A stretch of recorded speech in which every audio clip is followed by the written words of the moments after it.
நமஸ்காரம். திருப்பாவை 18வது பாசுரம்.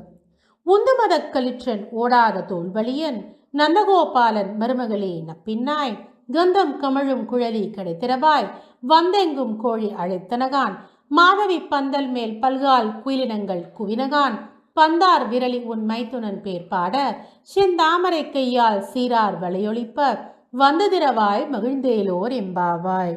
விளக்கம். இந்த பாடலில் ஆண்டாள் நப்பிண்ணை நாச்சியாரை எழுப்புகிறாள். நப்பிண்ணையானவள் நந்தகோபாலன் மருமகள். நந்தகோபாலன் எப்படிப்பட்டவன்?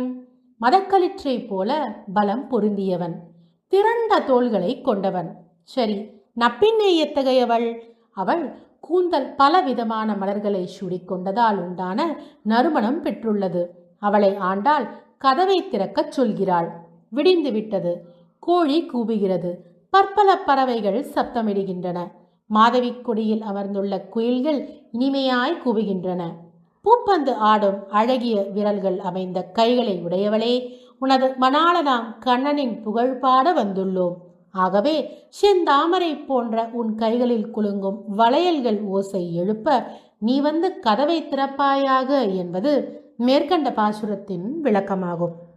இந்த பாசுரத்தை சேவிப்பவர்களுக்கு, குறிப்பாக பெண்களுக்கு ஏற்படும் வியாதிகள் எல்லாம் விலகும். மீண்டும் ஒருமுறை இந்த பாசுரத்தை சேர்ந்து சேவிப்போமா? உந்துமதக் களிற்றன் ஓடாத தோல்வலியன் நந்தகோபாலன் மருமகளே நப்பின்னாய் கந்தம் கமழும் குழலி கிடைத்திரவாய் வந்தெங்கும் கோழி அழைத்தனகான் மாதவி பந்தல் மேல் பல்கால் குயிலினங்கள் குவினகான் பந்தார் விரலி உன் மைத்துனன் பேர் பாட செந்தாமரை கையால் சீரார் வளையொழிப்ப வந்துதிரவாய் மகிழ்ந்தேலோர் எம்பாவாய். நன்றி. ஸ்ரீவில்லிபுத்தூர் ஸ்ரீ ஆண்டாள் ரங்கமன்னார் திருவடிகளே சரணம். கோதா காந்தஸ்மரணம். ஜெய் ஜெய் ரங்கரங்கா.